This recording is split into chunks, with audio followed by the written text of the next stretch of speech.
Order, order. Good afternoon, Secretary of State. Thank you for appearing before us this afternoon, and to Sarah Healey, the Permanent Secretary.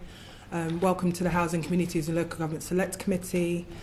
Just firstly, Secretary of State, how would you like us to address you, Deputy Prime Minister or Secretary of State? However you like. And Absolutely. Okay, thank you. We have a lot of questions. We've got our committee here this afternoon, and we're keen to make sure that your replies are quite succinct because we've got a lot to get through. Happy New Year to you. Thank you. Just to start us off, Secretary of State, what are your department's priorities for this Parliament? Well, thank you, first of all, and Happy New Year. And we have a full programme, as you've seen, from July after the general election. We've been motoring at quite full speed. And I think that reflects the challenges we face, in particular, around housing and also, in particular, around local government. There is two key areas where I feel like the pressures have been on, and I suspect quite a lot of questioning today will be around those areas. So making sure that people have a good, safe home that they can call a home rather than an asset, so that people have somewhere where they can live. We've seen the rise in temporary accommodation, and 160,000 children just this Christmas were in temporary accommodation, which the social cost of that, but also the pressures that that's put on councils, I think has been significant. So tackling the housing supply issue so that people have a good, safe home. We, just before we broke up, we had, of course, phase 2 of the Grenfell inquiry, and making sure that we do everything we can to look at those recommendations. And the Prime Minister is coming back in March with the government's response to the recommendations, and local government putting them on a financial secure footing for the future, because they were in significant need going forward. And you'll have seen all the other bits of work we're doing, but to be succinct, they would be the things that I would say that have caused significant pressure, but also about how we were able to stabilise after what we inherited. And that's really important, and it's good to outline those key areas. You'll be aware, Secretary of State, in the department's tweets in the new year outlining some of those key responsibilities and to-do list. A big omission on that to-do list was leasehold reform. So many leaseholders up and down the country, as you all know, that dream of owning their own actually turned into a nightmare.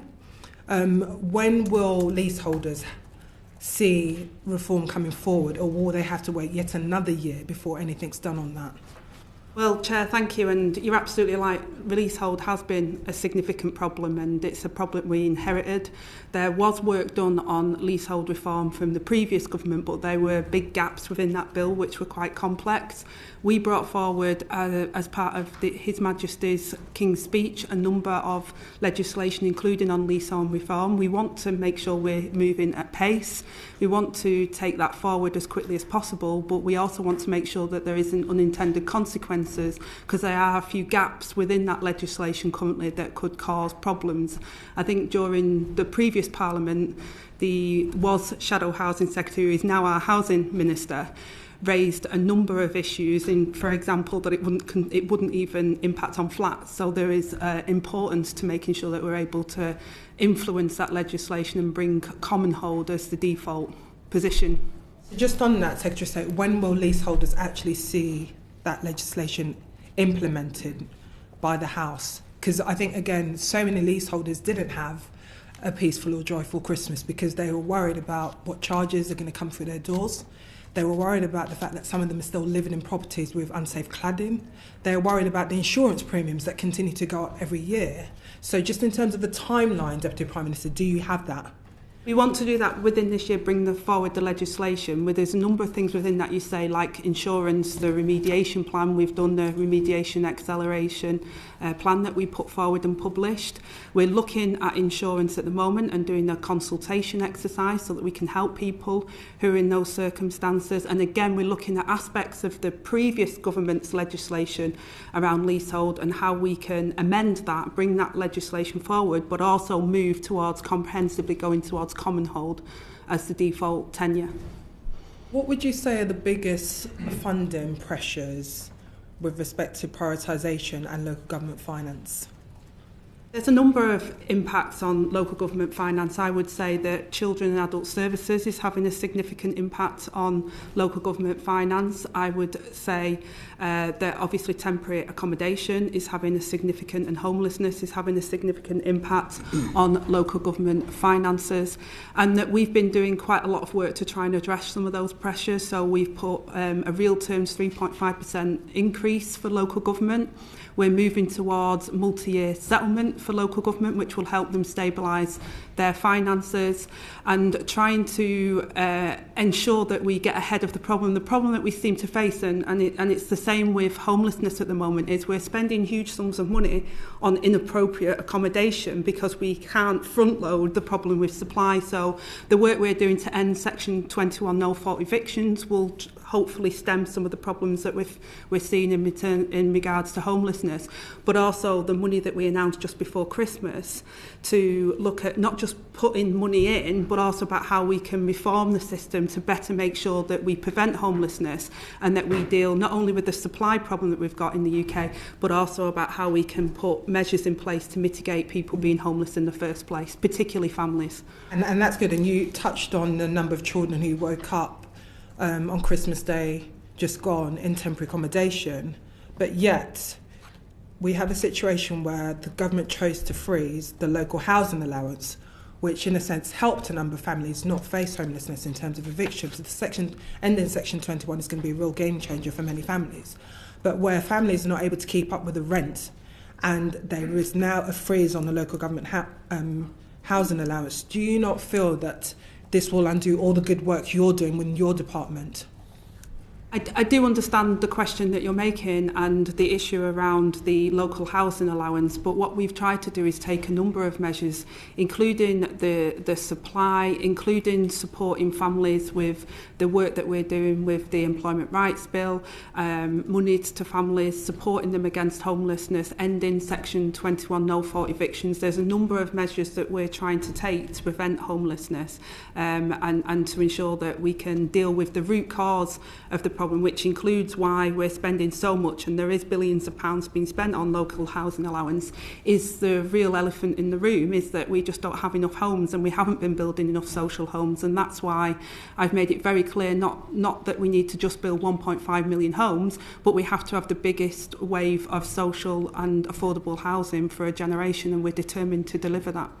And that has to come at the right time. But were there discussions with both the Secretary of State for Department for Work and Pensions and the Chancellor with regards to the impact of freezing the local housing allowance, the pressures that will cause councils who are already seeing their departments being stretched, the pressures in terms of that 1 billion additional funding which your department has given councils but will be absorbed because a number of those councils are still spending a big chunk of their funding on temporary accommodation?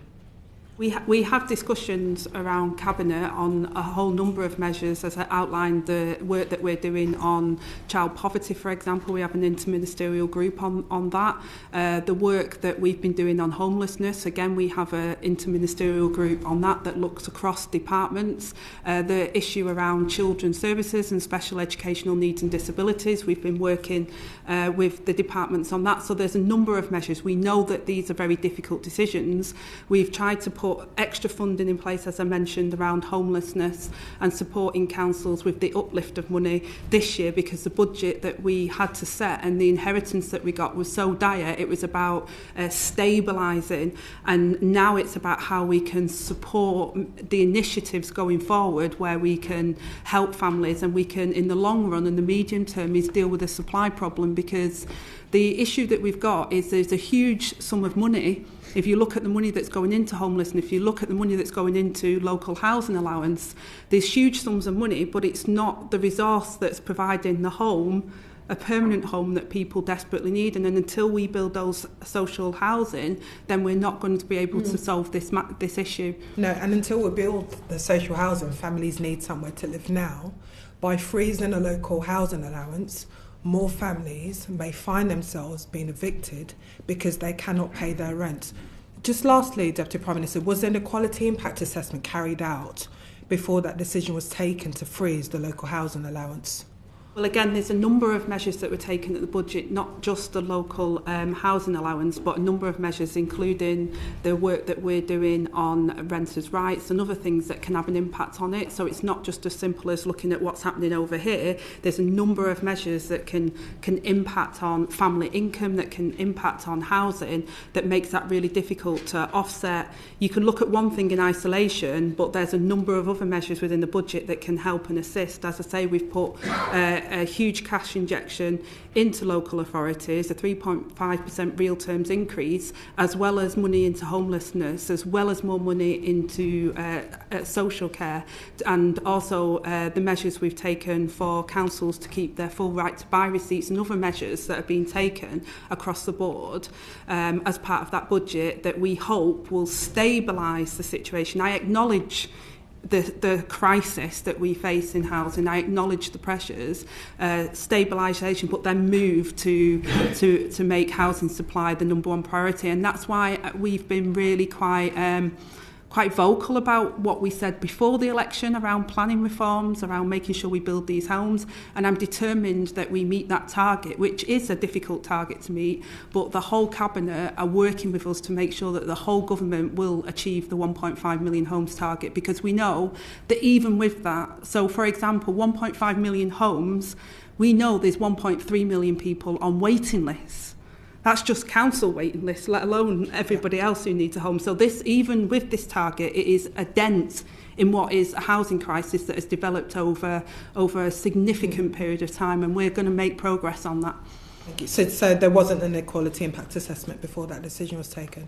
Again, I think it's really hard to try and do an impact assessment on one element of the budget when there was a number of measures that would have offsetted or would have an impact on it as well. So it would be difficult to get a real assessment by just saying, well, we'll just pick one thing out and see how that affects without looking at how other things affect that as well. Okay, thank you. I'm going to move on to Lee Dillon. Thank you. Lovely. Thank you. Hi, I'm going to cover some local authority finance questions, if that's okay.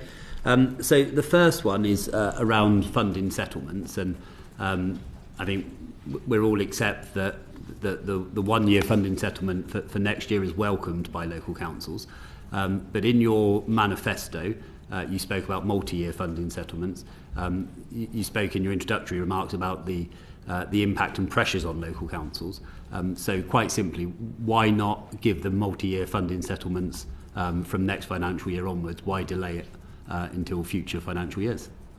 Well, we're trying to do that, Lee, and when we came in July as a new government, the immediate situation that we found ourselves was with a significant £22 billion black hole. In my department, we'd spent our reserves fully on some very important issues like Homes for Ukraine, for example, some really important programmes that the previous government had set in train, but we didn't have the funding for it. So the first thing as a new government was that we had to stabilise the funding. So there wasn't the time and there was the urgency to look at the situation. In local government in particular, the financial situation for local councils was quite dire. We know that we'd already had a number of Section 114 notices which in effect them declaring bankruptcy, and this isn't a party political matter. This has happened for many different local authorities. So therefore, stabilising the funding for local government this year was important. But equally, as I said to the chair previously, we recognise that there's huge record sums of money going into local government and into different various priorities, but it's not necessarily producing better outcomes. So you could say that in special educational needs and disabilities, for example, there's huge funding going in, but is that giving the right outcome for those young people? It isn't. So what we're trying to do, and with the multi-year settlements, is so that councils and local authorities can plan ahead. So this year onwards and running up to the next spending review is about us how we can take forward the reform agenda as well as how we can do things differently, because we can't just keep throwing good money at bad. We also have to look at, well, is it working? Are we paying huge sums of money for example, out-of-borough placements for young people that's costing us loads of money, whereas actually what we really need to do is build a foundational amount of resources here where we know it's needed and look at better outcomes for people. So the multi-year settlement will be as soon as possible. We're looking to move towards that. I think the direct answer is we just didn't have the time available between setting the budget and us being able to put that in place. So in that interim period, would you allow councils more flexibility on how they manage their funds at the moment? So, for example, capitalisation can be allocated to transition activities, but can't go directly to revenue or to go back into the general reserves, to give them the ability to manage, in effect, bridging that gap until they get the multi-year funding settlements. What I've said to local authorities is that I want to work with them. I don't want to use the threat of 114 or anything like that. It doesn't, regardless of what council it is, I want to work with them to try and help. So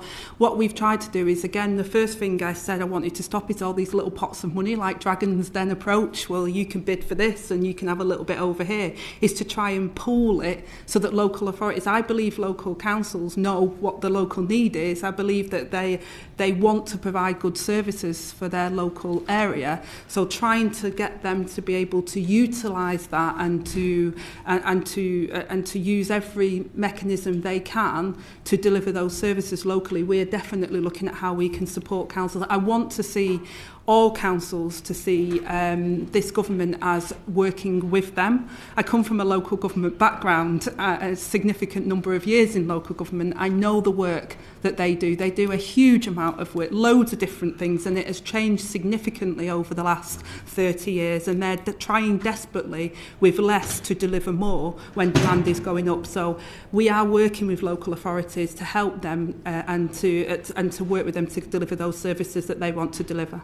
So would it be fair to say that if there are council leaders and finance portfolio holders out here, if they've got some ways to be able to bridge that gap, is to come and speak to the department on a case-by-case basis? Yeah, I mean, I've made it really clear from the moment I went into my department is we should have a can-do attitude to support them. What local government is facing is significant. Since 2010, the money that is available to local governments has gone down, but demand has gone up. At the same time, they're being asked to do so many different things. Most people wouldn't even know that local government do it. A lot of the complaints or a lot of the issues that are raised with me as a local MP is actually a local authority issue. So local councillors and local authorities do a tremendous job and touch our lives in ways that most people would never recognise. So I understand that the pressures that are on local authorities, and my department should do everything it can to support and to try and enable them to provide those services. And yeah, I mean, I know my own council of West Berkshire delivers over 700 services to its residents, and a vast array of services. And I know other councils will be similar. If I can just move us on to national insurance contributions, so indirectly. So the government's definition of a public and sector employer doesn't seem to extend to wider public service delivery bodies such as social care providers. And according to the King's Fund, the adult social care sector employs just as many people as the NHS. So has the government, or can the government provide clarity on any mechanisms for compensating these providers for the additional tax costs that they're going to face? And how will you help councils out if there isn't a mechanism in place? Yeah, I mean, the government announced an additional £515 million of support for local government, including the mayoral combined authorities, fire rescue authorities, specifically to manage the impact of the changes to the employer national insurance contributions that were announced at the budget. And I know this is a pressure, and again, I come from an adult social care background, so I completely understand the pressures on care services in particular, and the fragmentation of care services and care providers and how they operate. We are working, like I say, we gave councils the real terms increase in their core spending power as well to try and support that. But we also, you'll have seen in the employment bill that we're putting forward around a fair pay agreement. I'm not quite sure that's the right name for it, by the way, because it goes way beyond pay. Actually, what we need is a care structure that has career progression, that understands the complexities of delivering care in the community, but also the opportunities to give people the best quality care in the right place at the right time, which will unlock savings if we're able to deliver that. So the FPA for me will be a game changer in terms of recognising the vital role of care workers, but also unlocking where the money needs to be spent across the NHS and care services, including within the care providers across the board, not just those that are considered the public public sector to deliver better outcomes for people. And I think not only will that deliver better outcomes, and I believe it's what I became an MP for, so I can wax lyrical about it. Not only do I believe that this will deliver better outcomes for people, but I know it will save money for the taxpayers as well. So hopefully taking that work forward over the next 12 months will be able to deliver for those care providers as well, because what we've also seen over the last 10 years or so is many care providers leaving because they say they can't afford it, and that's created a bottleneck again because people can't get the care in the community and therefore end up in hospital. So I think this is a real game changer, working with employers in the sector, the NHS, local authorities and others, and the trade unions that represent the workers. I think we could do something really special in this area that will deliver for people and will be able to offset some of these challenges we face, notwithstanding just the NICs, but other issues that we see in this sector. And then just one final question from me, Chair, just still on NICs and adult social care.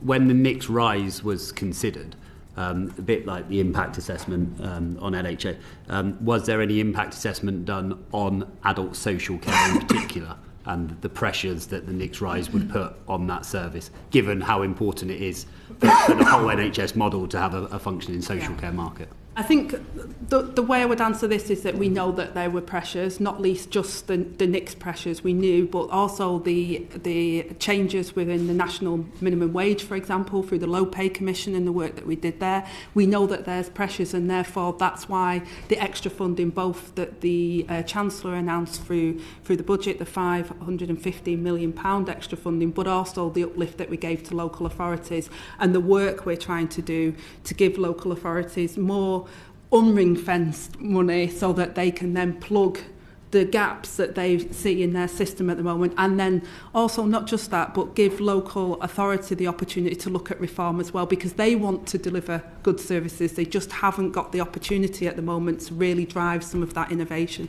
I think it's probably worth just mentioning the £880 million increase in the social care grant specifically as part of those uplift in local government. Yeah, but there are additional uplift costs in providing adult social care without the NICs rise anyway. Yes, well, so. Nonetheless, a significant increase in funding. Yeah, just overall pressure is still up. Thank you. Sarah. Thank you, Deputy Prime Minister. I'm going to talk now a bit about the SEND issue, which is certainly one of the biggest issues that comes up on the doorstep and in my inbox in Hyndburn.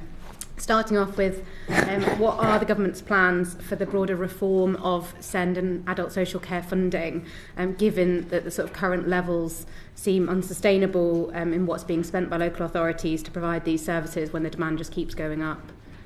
Yeah, there's been, I know this has been discussed before as well with the liaison committee with the Prime Minister and the Minister for Education. There's been a significant amount of money that is going into special educational needs and disability, including the money that we've announced in local government. But I really think that there is a real challenge around reform to make sure that, for example, the out-of-borough placements we're seeing, the inadequate places for children with special educational needs, the ability really to provide that care for people in the school setting and in the wider support for their families.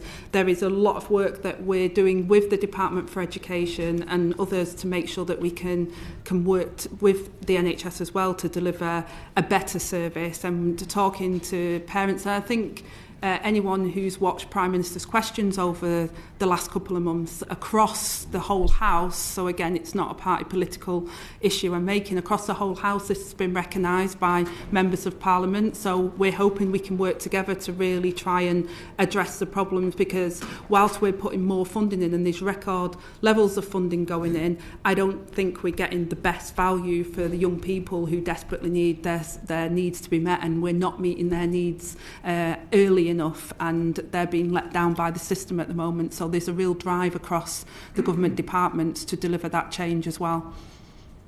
And how do you envisage solutions being found that will not just improve where we are now, but I think there are families out there who are really worried that there may be winners and losers out of these reforms. And so what are you doing, and how's the approach hoping, I guess, I'm assuming, to avoid that and to avoid there being losers in the things that come forward? Yeah, well, I mean, hopefully there isn't losers. We've put an additional £1 billion of funding into special educational needs and disabilities, and looking at the alternative provision funding as well.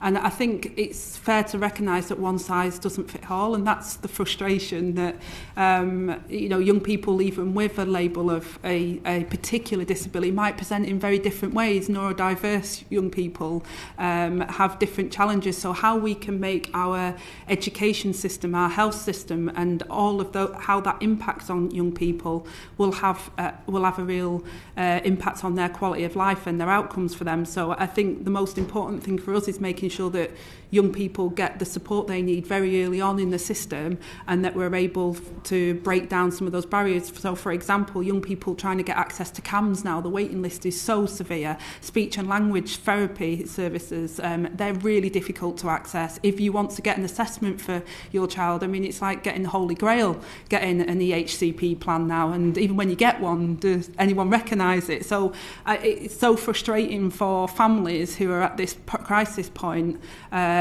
because they're not able to get the resources they need. So we've been concentrating on having the resources available and the early intervention so that we can support families, so it doesn't have to feel like you have to fight the system, and you shouldn't have to fight the system to get a diagnosis, and you shouldn't have to fight the system to get some support. And that's what we want to turn around. And I think part of that is around looking at different types of provision that's available, but how joined up those services are as well with health, education, housing, local government, and so that people don't have to navigate a myriad of various different places where they go and find a door, one door slams and they have to go and knock on another one, and it's incredibly frustrating for families in those circumstances, and it costs us huge sums of money, and we don't have good outcomes for those young people. I think it's really important that removing that sort of adversarial approach within the system is something you hear again and again, but how you also ensure that often what happens currently is that those with the loudest voices are often those with the most time and capability to fight within the system, and the children that might need the help even more are constantly left behind because their parents don't have that same capability. So how within the reforms you're going to tackle that particular issue so that we can be confident the children that need it the most are the priority and not just the ones that can afford to shout the loudest? Absolutely, and that's why it's important that people and families get access to that support as well from professionals. So whether it's through a GP appointment, which can be really difficult to navigate to get, or whether that's through the school being able to alert and say we need some support here, can we get some additional support to support a young person, or whether that's even through getting an NHS appointment, just trying the machinery of government and how we're linking in around these challenges will hopefully break down some of those silos and those barriers at the moment, because it feels like you have to go through this hoop to get here, and you've waited so long to get there, and then you might not get to that hoop. What we want to do is empower people who are in those young people's lives to look at the whole place around that child. So if it's a housing need, then let's try and fix that housing need and not say, well, we can't do anything about that, or housing can have a severe impact on special educational needs and disabilities. So you've got to be able to fix the system to have a whole systems approach to it. And that's the work that I know Bridget and Liz, both with the Child Poverty Task Force, they've been doing a huge amount of work, not just on poverty, but on how we can provide the best outcomes for children as part of our Opportunities mission. Thank you. Just wanted to ask, obviously it's a more Department for Education one, and we've seen the VAT increase on private schools start on the 1st of January. Are you worried that any additional funding in SEND and money to local authorities will just be absorbed because there could be an additional increase of families who may not be able to afford to continue to send their children to specialist schools coming back into the state system, which obviously is something that the government would want to welcome and in terms of improving the state system for all families? Well, we recognised also that independent schools play a vital role in providing support for some children with special educational needs and disabilities, so there were exemptions within that. So, for example, if an independent school has over 50% of children with a statement of educational needs, they're exempt from paying that VAT. So there were a number of measures that were put in within that legislation to protect those children that are in independent schools because of they have a special educational need and disability, because we recognise that that provision was unique and important for those young people. I'm going to move on to housing and planning. Chris. Super. Thank you, Chair. It's clearly fantastic to see the ambition on housing and planning and what's been achieved already by this government. Do you want to set us out just quickly how you see us moving towards 1.5 million, given what last financial year it was 221,000 homes that were completed? We clearly need to significantly improve on that. What do you see as the journey from where we are to where we need to be? Thanks, Chris, and I really welcome the question, because often people will break it down annually. I don't see us getting there annually. There is a number of measures that we've taken immediately, like the National Planning Policy Framework and the consultation we've done already on that, which sets new mandatory targets for all local authorities. The investment in 300 new planning officers within local authorities to speed up this planning situation. We envisage an infrastructure bill probably around March time this year coming forward, so that we can take further measures, so that we can do planning reform. We introduced in the budget £500 million additional affordable homes programme. We delivered some flexibilities within that as well, so that we could get the money out the door. We've been speaking to Metro mayors and to local authorities around Homes England and how we can support that programme. We've had a new homes accelerator, so where there's been stalled sites, we've had dedicated team that have been working to unlock some of the challenges that we've faced on that. So there is a number of levers that we're pulling at the moment, which will hopefully start to turn the tide. But it's a bit like the Titanic. It's not like one of the Hackney cabs that can turn really quickly. It will take more time in the early stages before we start to see the shoots. Just on that point, I mean, obviously, the broad point is you'll be underachieving 300,000 in the early years of the Parliament to overachieve it later in the Parliament and hopefully in subsequent Parliaments as well. One issue, though, would be that the housing targets that you're setting local councils are 370,000. The reason it's 370,000 as opposed to 300,000 is because you expect a bit of leakage there. But even still, how do you expect to be able to exceed 300,000 a year towards the latter stage of the Parliament if the housing targets that you're setting local authorities are based on an assumption of building 300,000 a year? Well, again, we're already unlocking sites that were having challenges, and you're absolutely right. I do see us ramping it up as we get through the course of this Parliament. But with the new mandatory targets, which are over the 1.5 million homes targets, and we've also got the New Towns programme, which the task force will report later this year around new towns and the opportunities for that as well, which is not within that 1.5 target currently. We're hopeful that we'll be able to do that, and I think as sites come forward, we've got the brownfield passport, which again we're saying we want brownfield to be delivered first. I think that we'll be able to prevent some of the blockages. It can take around 7 years at the moment to get planning permission for housing. 7 years is just way too long. We need to have a system that if you have the rules in place that protects nature, that makes sure that the houses are built safely and in the right place, and that there's been local consultation through the local plan, I think we can speed up that process. I'll come on some of the other blockages in a minute, but I mean, if it looks like we need to be increasing the annual number towards the end of this Parliament, will you look again at that 370,000 number and potentially look at increasing it? Because it may not be high enough in order to hit the kind of numbers that we need to be hitting. Well, I've set that target, and most people, to be honest, Chris, say this is ridiculous. We can't make that target. Make it higher. But if somebody wants to come forward and beat that target, then we're not going to turn around and say no, you can't do that. We want to look. I said at the beginning to the chair that even with the 1.5 million homes target, which is a stretch target, and the whole of cabinet are determined, I don't lose. I hate losing. I've always been underestimated all my life, and I'm determined personally not to lose this fight either. But even if I achieve and this government achieves the 1.5 million homes target, it is a dent in what we need to achieve as a whole country to deliver the houses we desperately need. We haven't seen this level of house building since the 1950s, the post-war, and it is the similar challenge that we face today to get that as well. So I think that they are achievable targets that we've set. They are mandatory, and therefore councils, local authorities will be expected to deliver on them. And I think that we may be able to get more than that in some areas, but we're working with local authorities and mayors to deliver that.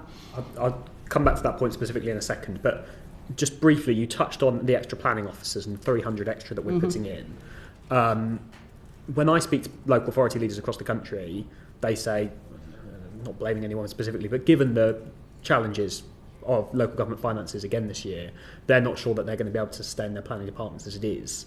And I think most people would accept that even if we were successful in getting 300 planning officers, that's not enough given how much of a bottleneck is on the system. So are there any other things that you'll be looking at in order to increase the number of extra planning officers above and beyond that 300 that has already been promised and pledged? Well, again, we've said the 300 planning officers, but we've also talked about streamlining some of the planning decisions as well. So sometimes things just get called in and are constantly in this merry-go-round, whereas actually if it's very clear what the rules are, then we should be able to move forward on some things instead of them being called in and constantly being in this merry-go-round. So hopefully by streamlining the planning system, which is what we're hoping to achieve, making it very clear what the rules are that we expect people to follow, that we'll be able to then focus the resources of planning committees and planning officers so that we don't end up with them needlessly doing more and more time on tasks that really actually they shouldn't need to do.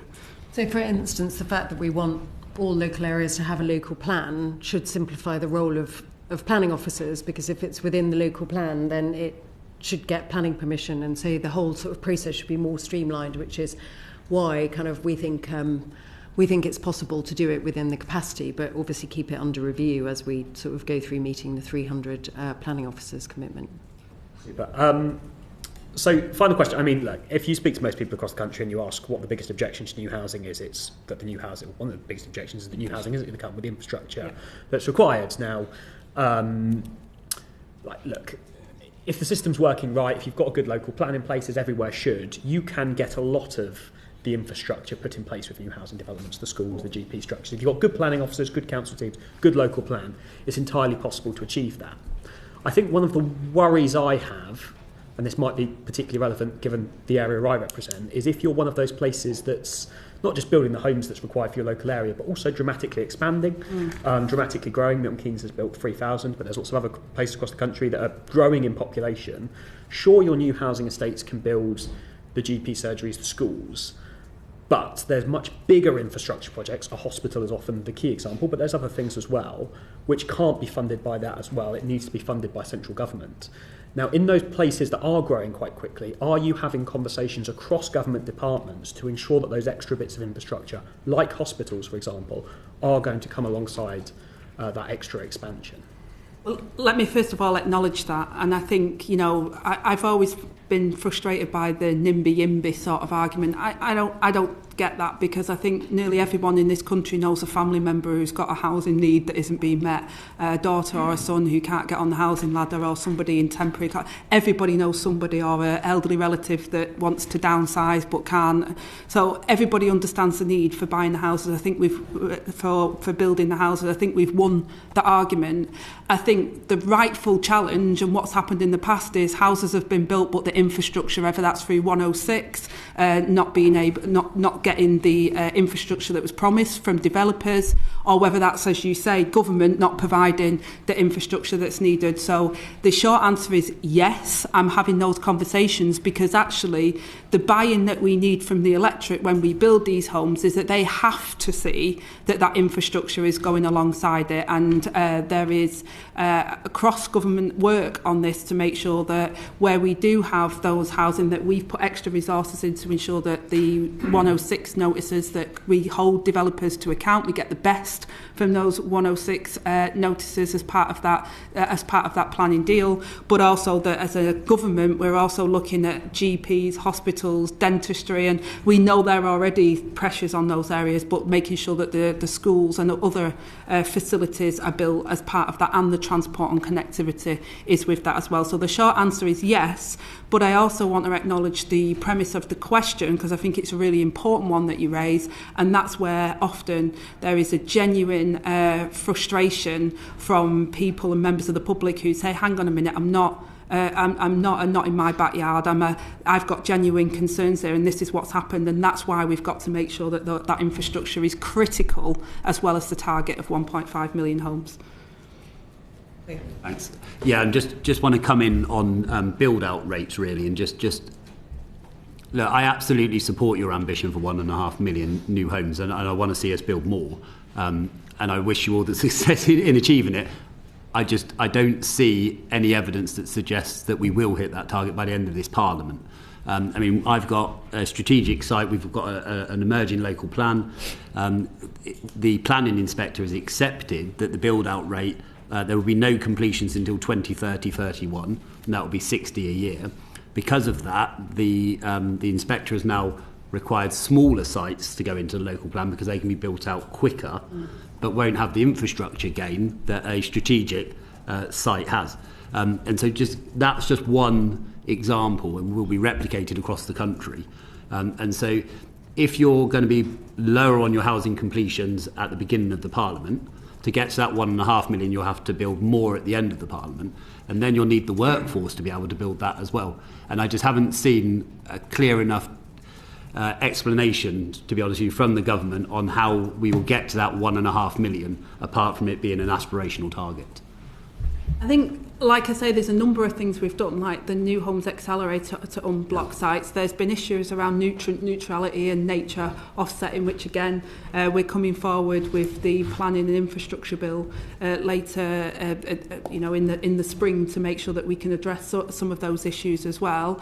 We have announced additional funding for construction hubs to make sure that we've got young people that need employment, and I believe that we can match that within the construction sector, and working with the Department for Education to deliver that, and also the Employment Department as well. We've been working with Liz on how we can deliver that as well through the job centres and the DWP. So there is things that I think we are doing that will deliver that. There is simplifying the planning rules, which most of the developers say to me is that we're stuck in this merry-go-round. As I say, it can take 7, 8, you pick a number, and therefore we don't get those sites unlocked. So I think the work that we're doing now, we've also, the frustration also has been that has been put back to us is around housing associations don't have the money, and the stuff we're doing on remediation around how can they release capital to come in on a 106 for these developments. We've again been looking at that to support housing associations and councils. We've given them the opportunity to keep their right to buy receipts, which will help them to deliver. And I support all of what you're saying on that, but that's all still got to have time to go through the process. Then you've still got to get planning application secured and then build the sites out. And you've got 4.5 years. I know, but we are literally simplifying that whole process and putting more investment in. So that I acknowledge your point. If we look at where we are today and what we inherited, but I'm also equally saying we've put rocket boosters up to make sure that we get there. I'm going to bring Lewis, and then Chris is going to finish off the section. Lewis, quickly. Thank you, and I draw everyone's attention to my register of interest at local council. Just on the 7 years, you seem to be saying local councils are not doing enough to build. What about developers? Because sometimes developers don't play ball. They don't show councils that they're willing to listen, that they're willing to do 106 agreements, that they're willing to do good development, good design, for example. So sometimes they've got themselves to blame as to why they don't get planning permission, or it takes 7 years. And you sort of allude to in lots of your answers that it's all councils' fault. What are we doing about developers and getting them on board to do more?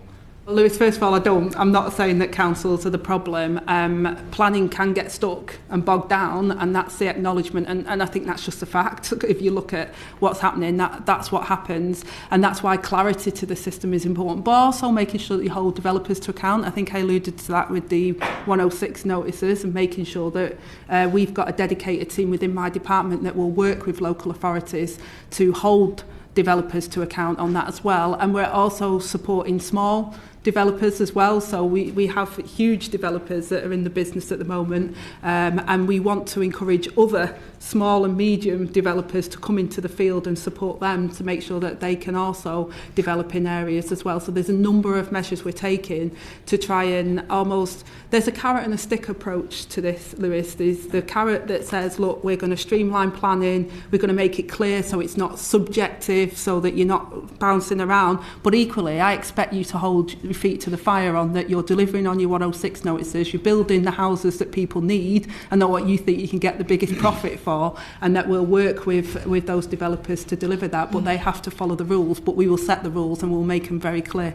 Right, thank you. Chris, finish off your section, please. I'll just moving on to social housing, if that's okay, Chair. I might sort of link it to that question, if that's all right, because I think we talk about developers a lot, but I mean, broadly speaking, the way the model works at the moment is that developers bid for how much they can buy land for, guessing what kind of, even with a local plan, having a really good reasonably good estimate of what the requirements are going to be when they build on that land, infrastructure-wise or particularly social housing-wise.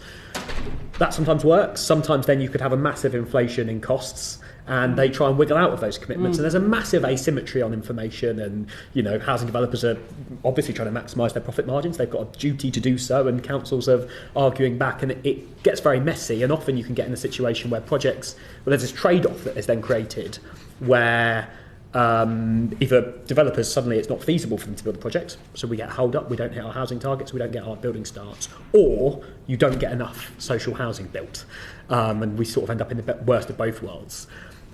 The easiest solution, and broadly speaking throughout the whole of sort of British history where we have been really successful at house building, the answer's been do more to capture that land value and have more state intervention to ensure that you're not just driving up the land value, because it's all right talking about developers' profit margins. People that are really making the most money in the system are the landowners who are making the millions of pounds, because that land value is being driven up in certain areas. So do you think that generally, if we want to deliver the more social housing, we need to be doing more to think about how we can get those land values down in a way that doesn't hold up building starts and everything else, in a way to get more homes built? And has your department been looking at ways to achieve that? Yeah, absolutely. I mean, you're obviously absolutely right about the value of kind of land value capture as a way of kind of funding this. There's a few things I'd sort of just say about viability specifically and the kind of role of Section 106. So we obviously consulted in the National Planning Policy Framework back at the end of July on an approach to social housing, particularly in areas of identified grey belt, to say that we wanted 50% of that to be affordable and social housing. We amended that approach specifically because of concerns over viability, and have set out that we want the local target for affordable housing plus 15% to be the content of the National Planning Policy Framework, precisely because we want to make sure we're taking account of that viability issue for developers.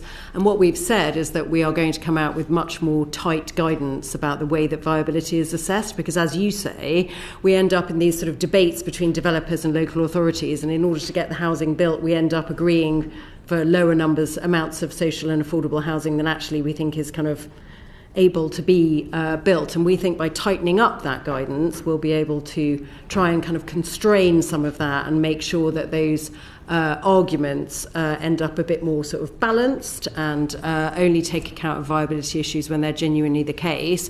And until we've got to the point of that tightened up guidance, then when it's the use of grey belt land under the golden rules, we're going to stick with our local target plus 15% as the proportion of affordable housing that needs to be built where land is released for use.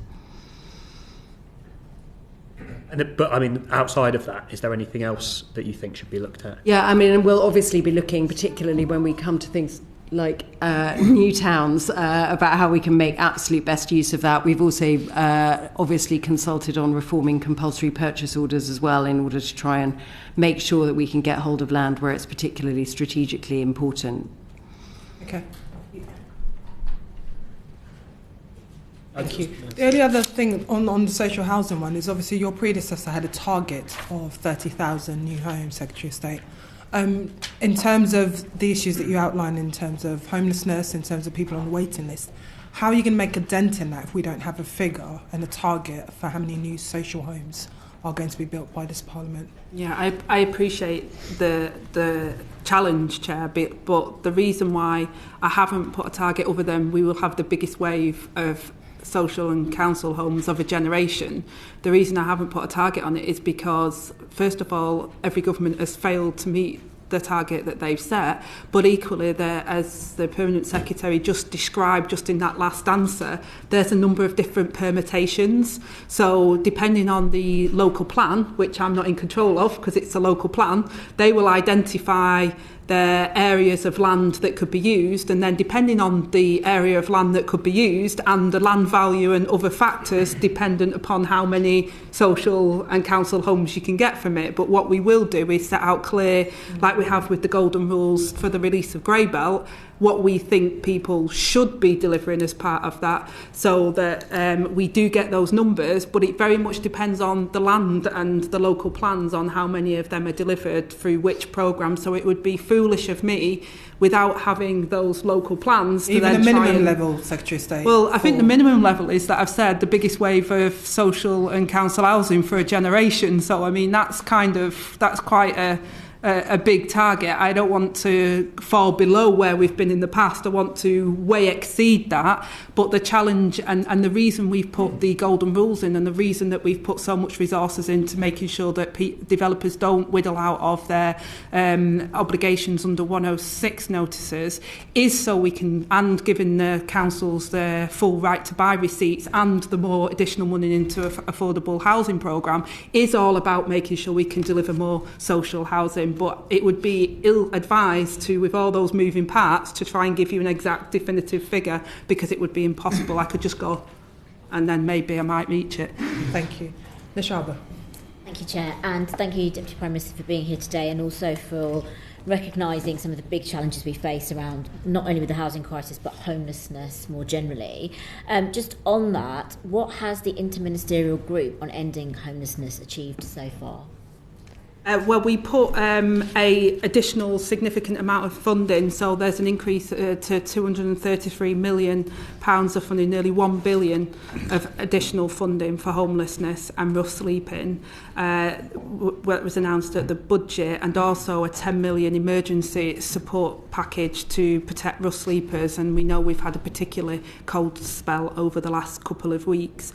We've also been working with put an uplift of 192.9 million to the homelessness prevention grant to tackle causes and not just the symptoms of people being homeless. And we've been working with charities, with local authorities, with the mayors, to look at how we can also look at those vital support services around that, because often people can find themselves homeless and there's a number of different factors, not just about the practicalities of having a home. So there may be substance abuse, there may be other ongoing issues. We've also been looking at the criteria, and I wrote to local authorities in November around making sure they understand their obligations around homelessness and around and making sure that people are housed within their area and that they're given that support as well. So we've been putting additional funding in, but we've also been trying to look at we've identified 20 local authorities facing the most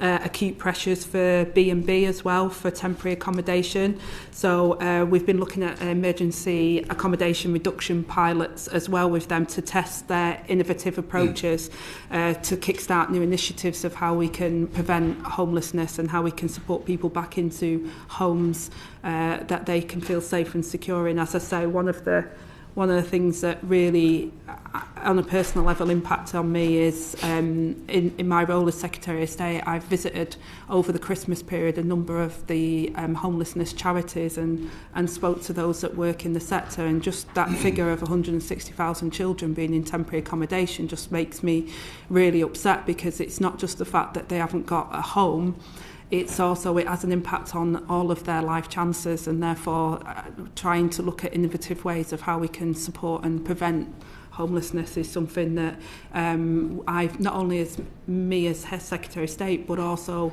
that interministerial team have been looking at how we can deliver the services for people. So, for example, Bridget has been looking at how we can support young people that are coming out of care, so looked after children going in transition, how we can give more support, for example, in those areas. So there's a number of different things we're working on to try and support people, and particularly vulnerable people who may find themselves at risk of homelessness or homeless. Thank you. Obviously, this is not a new issue, and I think every government has always pledged that one of their core priorities is to end homelessness. Just in terms of some of the many complexities that you've highlighted around this, a lot of work has already been done in the past on how we can end it, and there are learnings that can be taken from everybody in, but also from reports such as the Kerslake Commission, which detail how some of those complex needs, particularly around rough sleeping, can be addressed. How are you going to be using those learnings, and is there a timeline in terms of the strategy for delivering an end in terms of ending homelessness and the strategy to do so? Is there a timeline set to that? Given that the last government had a very clear timeline which they weren't able to achieve, how are we going to be able to ensure that this time it's different? I think it's really challenging to set a timeline for it, and in particular the challenges we face with the inheritance that we've got at the moment, and the projections of where homelessness is going, and therefore one of the biggest things we need to do is deal with the supply. And obviously, as I say, the Section 21 no fault evictions are having a significant impact on homelessness as well. So some of the learnings from those 20 local authorities that we're looking at, those pilot projects, there is also, I'd just like to add, some incredible work that's going on an individual local authority level and mayors. I might be biased, it's Greater Manchester Mayor, but I've seen a bed for a night and what the Greater Manchester has achieved through the combined authority on tackling homelessness and how we can learn from that. But there is unique challenges for different areas, rural areas, city areas, coastal areas. So therefore, part of the piloting and looking at what works is about how some of the challenges that local areas face need to, one size doesn't fit all, but I think some of the bigger challenges, and you allude to it in terms of the Kerslake report, is around, it's not just about providing a home, it's around having the right services for people when they need it at the time that's right for them, and being able to access that. And I was reminded at Christmas of the work that Shelter was doing around, people coming in and then having those services available immediately for people at the time when they need it, so that we can get them on track. I think that's incredibly important, and there's other work that we've also been doing with the Home Office and the Ministry of Justice as well, around people who faces homelessness as well, because they provide pressures on the system as well. So making sure that, for example, we inherited a dire situation with the prison system, is how we can make sure that this service is available. So if you are leaving prison, that you're able to get employment opportunity, or that we can access services so that people don't end up homeless and end up back in a cycle of crime because we haven't got the services in place to support them. So there's a lot of work that our interministerial team have been looking at, of how we can try and make sure that those services are there for people when they need it the most, because that will affect their outcomes longer term, and therefore it will cost us more money if we don't do that at the beginning. And obviously, I appreciate that you've set out why it's challenging to set out a timeline at this stage, but is there a targeted approach to this in terms of how you would see a year-on reduction in rough sleeping particularly, or anything that you're working towards, or is this still something that you're not able to put a figure on at this point in time? I would be very hesitant to put a figure on it, but we really want to see an impact. And part of the problem, I suppose, is not just the fact of plugging the hole, but it's also the amount that's coming in. So there is a problem around, there's a lot of work that's going on that's preventing, but then the sheer volume that's coming in, you're not really seeing a reduction at the moment. So the frustration for me is the issue around longer term problems around supply will just keep us coming back to this point over and over again. So we're taking measures now, and I think the measures around ending Section 21 no fault evictions, the measures we're taking around prevention of homelessness, the measures that we're taking to support local authorities in terms of their ability to build the houses they need, I think they will have an impact, but we need to see a real dramatic increase in the number of supply of housing in order to really be able to reflect a net significant drop in homelessness, because the pressures are so acute that more people are coming into the system as we can get out of the system at the moment. Thank you, that's very helpful. Just one other question, if I may, Chair, on this. Specifically, I know we've talked a lot already about temporary accommodation and the pressures that it places, and also the need to have that long-term strategy in place in order to deal with the supply issue. However, there is an immediate pressure and there is an immediate need in certain places to tackle some of the challenges. Firstly, the conditions in temporary accommodation, which aren't necessarily always meeting the standards that we would expect. And secondly, out-of-borough placements, which you have touched upon in terms of the impacts that they have on people's life chances, particularly young people. Is there any plans, or are there any plans to tackle those two issues in terms of legislation, to look at both out-of-borough placements, the impact that it has on the individuals, as well as the host authorities, but also temporary accommodation in the immediate term? Yeah, so as I say, in November I wrote to local authorities reminding them of their duties in terms of out-of-borough placements and housing, and making sure that people get the support that they need. And I suppose within that question is a real tension and a challenge, and I see this every single day, that people at the moment, their housing needs are not adequate. There is people in housing that is not good for their health. It's not safe for them, but they are too frightened to even raise the alarm of this is not adequate for me, because no sooner have they raised it, they will either be put out of borough, their children are disrupted from their school, or they'll find somebody else, a landlord will Section 21 no fault evict them and find someone else who'll be quite happy to move in and will take the squalor that they're putting them in. And I say that not all landlords are like that. There are some incredibly decent landlords out there. So the decent home standards, the Arabs law, the new home standards that we're introducing, it's about making sure that we can support people in having safe and secure housing as well, but acknowledging at the moment that I'm under no illusion that there are significant numbers of people at the moment who, not just in temporary accommodation, but in their housing that they've got at the moment is completely not safe for them and not adequate, and we have to address those issues. And we've put additional funding aside to support support landlords as well. We've said we want to work with landlords to make sure that they can bring their homes up to standards as well. So this isn't about landlords are bad. This is about, look, you know, we need to acknowledge that we have a housing crisis in this country, and it's not just about building the homes, but it's also about making sure the homes that we've got currently, and even the temporary accommodation, is fit for human habitation, and that we don't see a situation where we had, unfortunately, in Greater Manchester, where Arab lost his life, and the contributing factor to that was the housing that he was in, and we want to turn that around. What we've said is that, just to add to Deputy Prime Minister said about decency and kind of the importance of things like the Decent Home Standard for temporary accommodation, is that we've said that we'll consult on how we would extend the Decent Home Standard to temporary accommodation. There are some complexities in doing that, partly because of use of B&B accommodation and hotel accommodation, which is obviously something that the guidance steers local government against, but is unfortunately used quite extensively at the moment, but with a view to applying that Decent Home Standard to temporary accommodation precisely for the reasons that you point out. Obviously, local authorities already have a duty to avoid Category 1 hazards in temporary accommodation, but clearly, kind of, as Deputy Prime Minister set out, we want kind of much higher quality accommodation for people than that. Okay.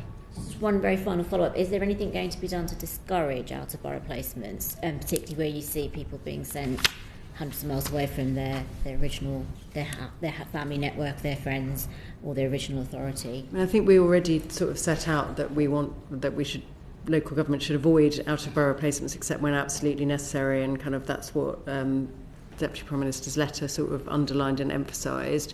We thought we'd want to say a bit more about it in the long-term homelessness strategy that we're publishing later this year. Joe. Just one very specific follow-up on the homelessness prevention grant. There is a new restriction within that, which is 49% needs to be spent on prevention. And of course, we all support prevention in the long term, but for London councils specifically, some of them are really concerned about that because they spend approximately 80% of the grant currently on temporary accommodation. So is there a risk that restriction is a little bit of a one-size-fits-all model and could actually exacerbate some of the funding pressures in places like London with very high numbers of temporary accommodation?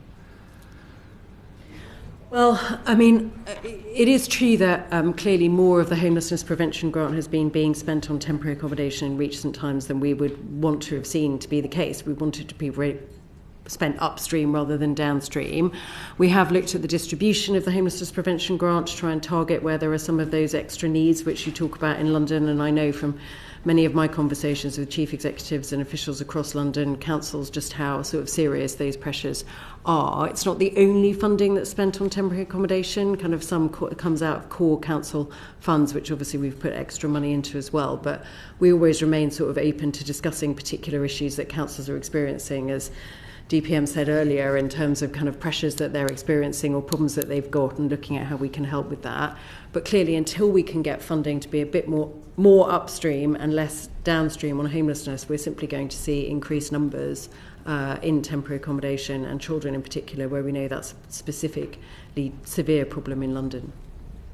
So you cannot confirm that councils are going to have to fund that gap from their general funds? Well, all I'm saying is that kind of at the moment, kind of the funding for temporary accommodation comes out of sort of several different sources for councils that we absolutely recognise. We've put an increase into that homelessness prevention grant and looked at ways in which we can distribute it and match with needs. But ultimately, we do need some of the funding to go more upstream than it has been in recent times.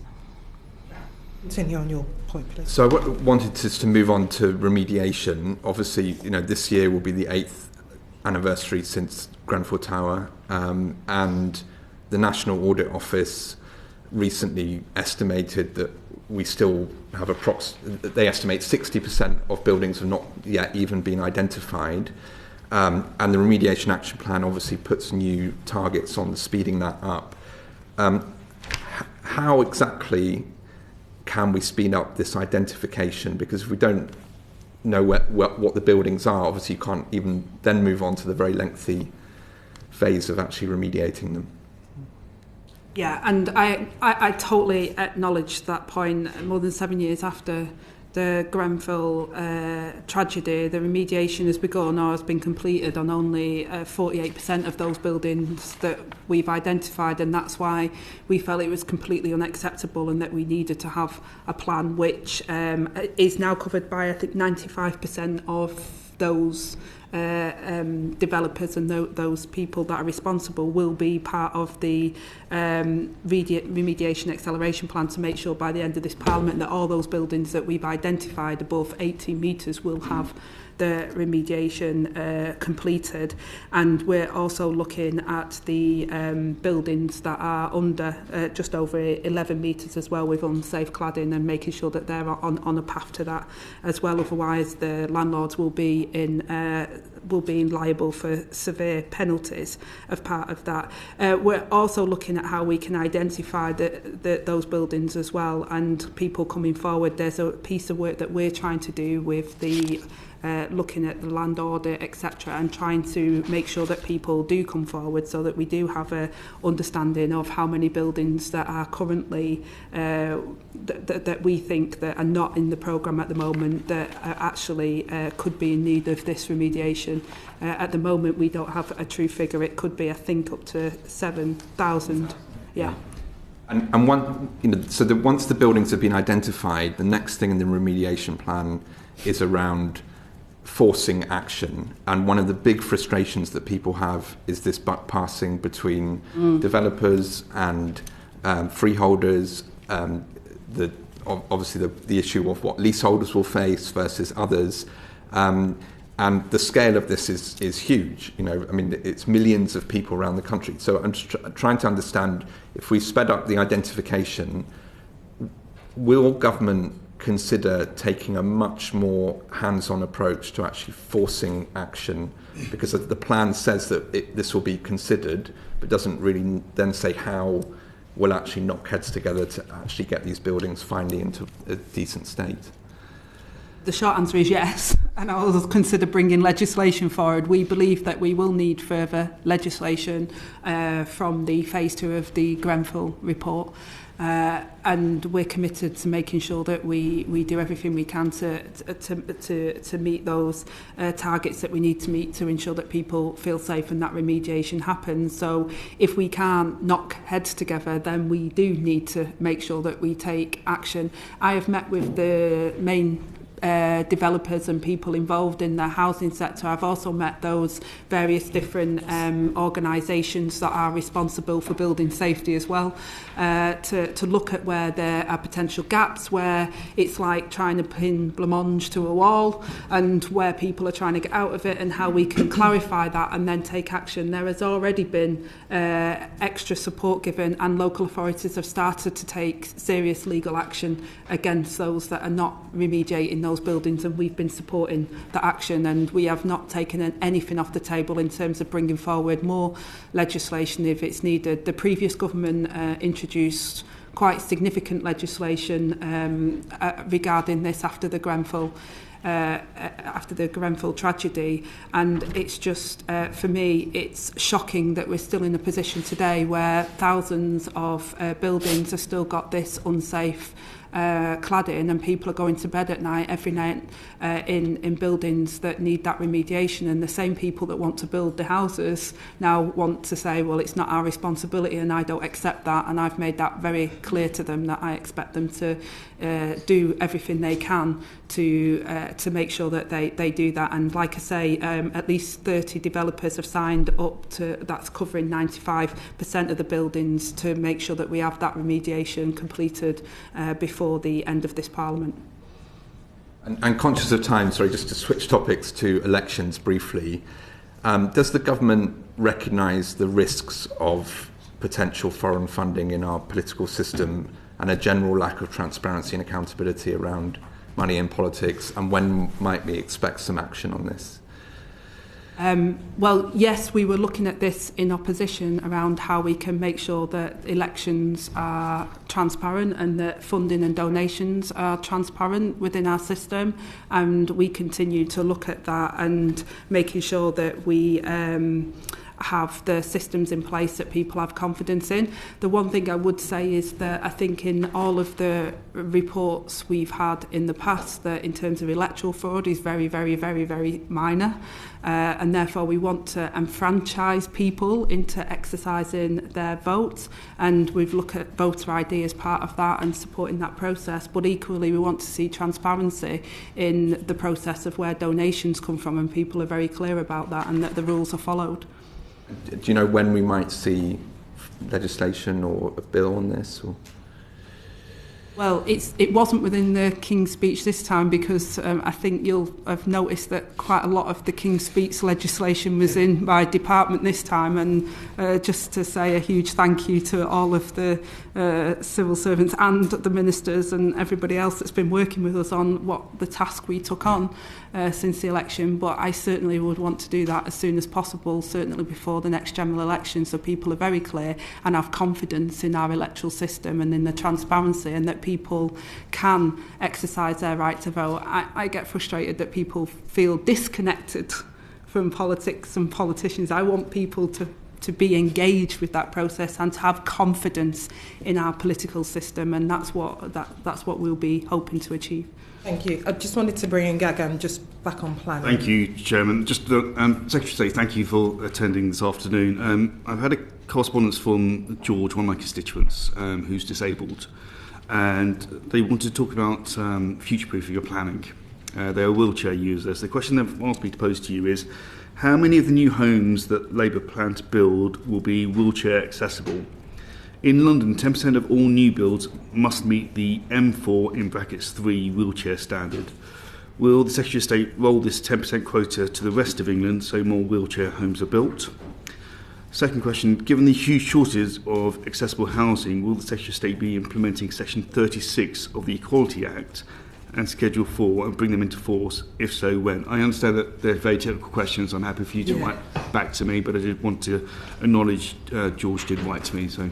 Sure, and thank you to George for writing, and I think there has been announcements that's been made in the Department for Health as well around accessibility recent in the last couple of days to make sure that people can retrofit and to get the equipment that they need to live independent lives. But what we don't want to do, and I think, you know, without answering the specifics, which I can get back to you on, is we want houses to be accessible. First point, we don't want to be having to retrofit, or we don't want. We've got the same problem with energy efficiency, and that's why we're saying that homes should be safe, secure, and energy efficient, but they also should be accessible.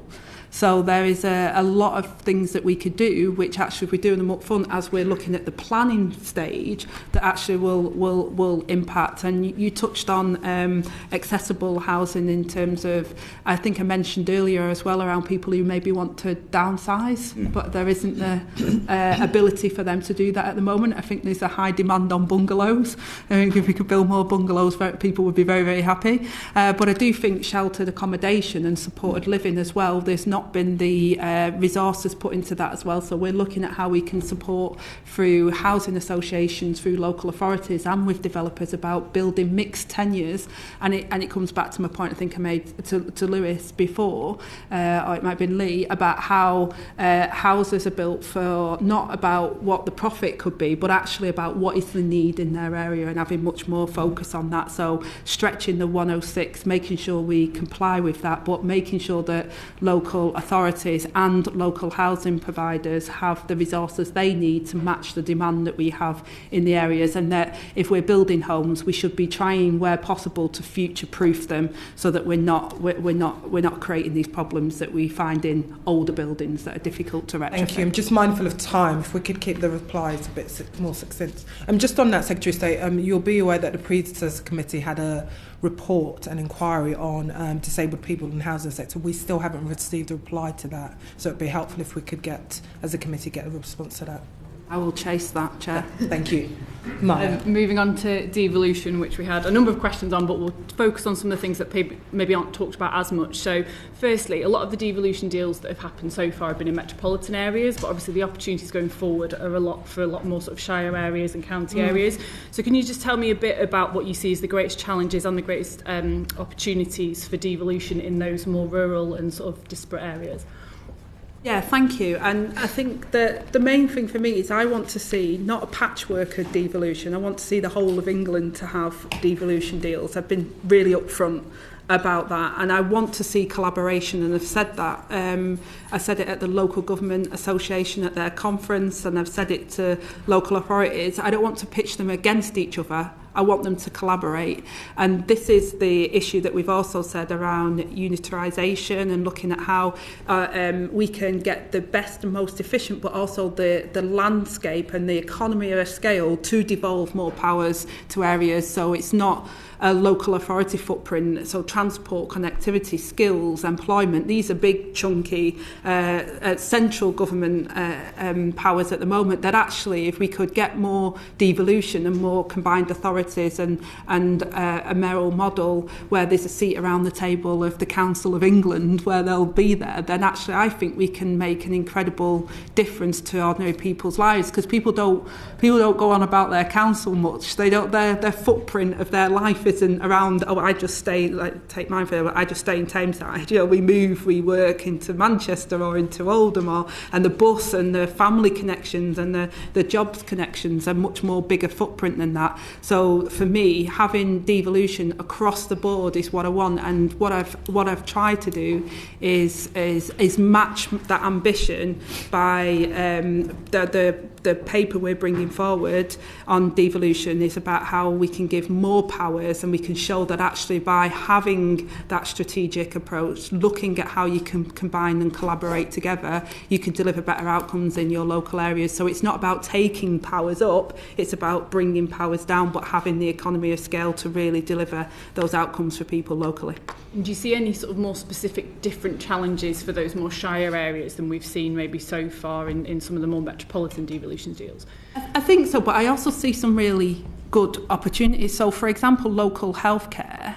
matching people's healthcare needs. The healthcare in some of the rural areas that are schools and skills and education and transport and connectivity is a different challenge to what you'd get in an urban area, for example. So I think them having more control in that combined area will allow them to cater for those needs. I do see that areas, I want to be very careful here. I know people are very close to their identity as an area, and therefore that can be a challenge to ask them to collaborate with partners next door. But actually on some things, I think it's a case of, well, you could get more by doing it locally with your partners there, by a Secretary of State in Whitehall who might not know your rural area that well, saying this is what we think you should have. So I think actually it could be an opportunity to deliver better outcomes in rural areas. Thank you. I'll leave it there. Thank you, Deputy Prime Minister. I want to talk about the impacts of reorganisation and devolution, if I may. So I'll try to fire through two and then come to the third in a bit. I've always thought your priority was housing, delivering housing targets, something that I agree on. But doesn't reorganising councils distract them from delivering that housing target, particularly them agreeing their local plan? Local authorities can either deliver that 1.5 million or they can reorganise. Do you think they can do both? Isn't it counterproductive to risk trying to make them do both? And secondly, on social care is the elephant in the room on local government finances. With the government review into social care and funding concluding in 2028, councils generally underfunded now, and a decent chunk of them are going to be restructured in that time. How do you think councils are able to cope with those three challenges at once? Well, I think what it can do is it's an opportunity to do that. I think actually part of the challenge back is that by working rather than pitching against, but actually collaborating, working together, you can meet that. So I alluded to it in terms of, two different boroughs could have local plans that integrate with each other that can deliver their joint housing targets. So if you've got 10% of the land in one local authority, 30% in another and 40% over this way, then you could end up in a situation where you haven't got that in your local plan or it isn't delivering. Whereas if you can combine together with your local housing mandatory targets, you could actually deliver a bigger infrastructure programme that delivers the housing and the infrastructure, so you can combine your efforts and deal with those problems. And so I think that the reorganisation is quite critical to get the mass in order to deliver some of these really big challenges that we face as well. So the challenge back is, I would say that it could be an opportunity. Yes, there is always threats with opportunities, but I actually think it's the way forward for them to gain more powers from the centre, for them to be able to deliver at scale on some of these issues, which is around housing, you're right, but also around social care as well, because social care and primary care services and the interface between primary care and the NHS, I think being able to look at it in a bigger area actually will be able to deal with some of these big ingrained challenges that you may face that you couldn't do at a small sort of unitary level. And finally, I suppose I speak as the MP for Zara Sharif. I'm really concerned that reorganising councils when they're trying to protect vulnerable children or vulnerable adults, it's a risk of distraction. The Prime Minister told the House just before Christmas he plans to review children's social care. How's that review going to be implemented at the same time they're reorganising? What impact assessment has the government made on the risk to vulnerable people whilst you're reorganising? Yeah, and what happened there was an absolute awful case. And I think one of the challenges is that councils are very clear around their safeguarding and their children's services and what their statutory obligations are, and they should be ingrained, and the recording mechanisms and also the way in which they're inspected is the same. So there should be no deviation or excuse to not safeguard young people and children, because they are statutory obligations that each and every local authority has, and therefore they should be able to carry out those duties. And I don't see how reorganisation is an excuse not to do that. I think it's very important that we learn the lessons of the past as well, and making sure that actually that all of those systems are not failing. Far too many cases I've seen, even in my time in local government as an MP, constantly seeing where young people have fell through the net, and we've got to make sure that we deal with that, and we make sure that our children's services are absolutely up to scratch, and that we know where our young people are, we're identifying them, and that we're able to support them when they need it the most. Bring in Lewis and then Sarah. Thank you. So in the devolution white paper, it talks about unitarisation, it talks about 500,000 people. What does that mean in reality? Does that mean creating super councils of 1 million plus?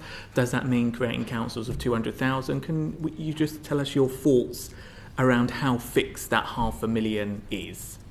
Well, we've set a benchmark that we would consider it to be around 500,000. We've not said it has to definitely be 500,000, and if it's so, therefore there's a number of factors. What we're saying is local areas, to give them a ballpark, is we want you to come together. We want to find that efficiency. We think that 500,000 is a benchmark figure, but it could be slightly less depending on the local circumstances, or it could be more, but that we want to see the economies of scale so that they can collaborate and come together.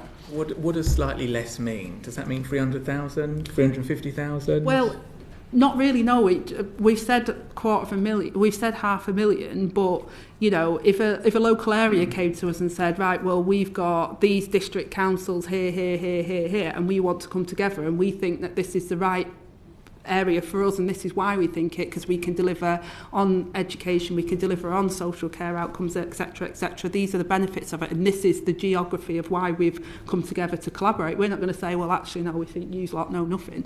We're working with local areas to say, find that economy of scale and work. I mean, there has been acknowledgement that the economies of scale isn't always there, and therefore working with them to find that local solution is how I'm trying to work towards it. We've put the benchmark of 500,000 to give them an idea of what we would think of it. So if two came together and said we're 200,000, we'd probably be thinking you're not there really, you haven't got it, but we're working with them locally. So what are you going to do? So you're reorganising the Conservative counties. What are you doing about the small London councils, or your own councils, 231,000 according to the last census? So are you saying to them, well, you've got to merge with the council next door because you're not quite big enough? Or say Lambeth, 317,000, are you saying to them, you've got to merge with the London Borough next door because you're not big enough? What are you doing in those cases? Yeah, well, we're part of Greater Manchester Combined Authority, so we already collaborate. So we collaborate on social care, we collaborate because we've got devolved. Andy Burnham as our mayor has got a significant number of devolved powers. We collaborate on our housing plans, for example. So we collaborate on our transport services. We've seen some significant benefits actually from our local authority from that collaboration, and I would encourage local authorities to collaborate more. I would encourage my local authority to collaborate more, because I think people's lives don't work on the boundary of, well, you're Tameside, so it doesn't matter what's going on in Oldham, or it doesn't matter what's going on next door in Stockport, because actually people's lives don't work like that. So actually finding ways to how our healthcare system operates. My mum lives in Stockport, I live in Tameside, she's visited Stepping Hill Hospital, she's visited Tameside Hospital. I mean, the needs are the same. How you can collaborate services to deliver for people in local areas, and also transport routes, I would say, is incredibly important. So I wouldn't exclude my local authority from doing that as well. I think it's a really important way of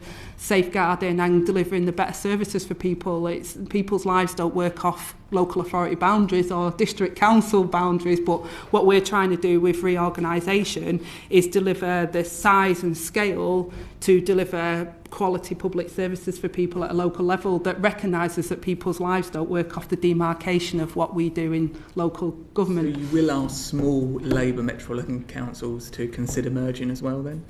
Well, we're asking people to collaborate, and we're looking at how we can deliver the economies of scale so that people can deliver better outcomes for people, and we've been very clear about that.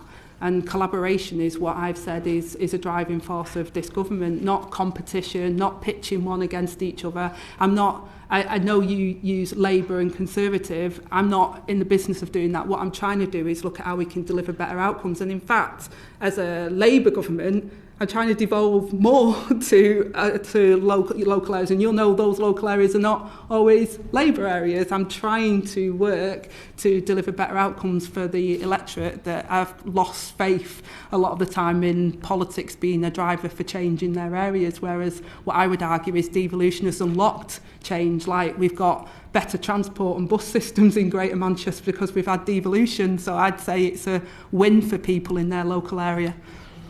On that, very briefly, currently councils are obviously considering, including in Lancashire, county councils are considering the option of delaying elections in order to allow for devolution and local government reorganisation to move forward at pace. However, it's led to some suggestions of our country being like a dictatorship, so I was curious as to how you would respond to those accusations. Well, we're not dictating, first of all, and the Minister for Local Government and Devolution wrote to councils in two-tier areas and their neighbouring small unitaries on the 16th of December to set out the next steps for delivering devolution and reorganisation. And the letter indicated that we would be willing to postpone elections if the council requests that to help them manage the demands of planning for devolution alongside reorganisation. And it is an if, and it's not us dictating that. And it really is about if they are looking at reorganisation, they are coming together, it would be absolutely ludicrous to do that in the middle and then have another election within like a few months of them just about to have an election because they're reorganising how they do things. It would be a crazy situation. But we're not dictating to local authorities to say you've got to stop elections. Our devolution agenda is not to delay or stop elections. I want to see more democracy exercised, and that's what devolution is about for me, is about giving more power to people to see how politics can genuinely change their lives for the better. Last final question. Yes, so thank you very much for answering so many of our questions. But my last question is just around our town centres and high streets, which are such an important part of so many of our local communities. And as you've just talked about, giving that power locally, just in terms of what are the safeguards that are going to be put in place to enable businesses and within our high streets and those who want to set up local enterprises, and how can we ensure that our high streets and town centres are thriving given the budget that we've had recently and the forward plan for this government? Thank you. Yeah, we continue to work with high street businesses, and the Chancellor and the Business Secretary has been really clear on making sure across government sort of effort is to support those high street. We're addressing strategic issues on areas including high street regeneration. You'll have seen the things we've done with the high street rental auctions, which gives more power to local authorities to bring high streets back into life. The skills issue, sustainability and productivity, and we're supporting small businesses' ability to invest and grow with a range of measures, including protecting small businesses from the inflation in business rates by freezing the small business multiplier for this coming year. And we're also looking at improving the financing offer for businesses looking to export and committing to continued funding for key business support programmes like the Growth Hubs and Help to Grow. So we recognise the challenges that small businesses have faced. I know it was a difficulty in terms of the relief that they were getting through the COVID period, and the Chancellor recognised that in the budget by making sure that we gave some protection and long-term sustainable, so they understood what was coming and how that was, because it was a cliff edge before, whereas now we've been looking at how we can support small businesses on the high street. So there's a number of measures we're taking, and we've also done a lot of work on antisocial behaviour as well, and making sure that there is powers and measures and police in place so that we can support the high streets, where often people are frightened of a crime that they see going on. And there is a number of things we're also doing to support shop workers as well, that we've been putting forward in terms of legislation to protect them from violence and for shoplifting. Final follow-up. Thank you for that. Just one final follow-up on the rental auctions. Obviously, I appreciate that's a current phased pilot that's being reviewed.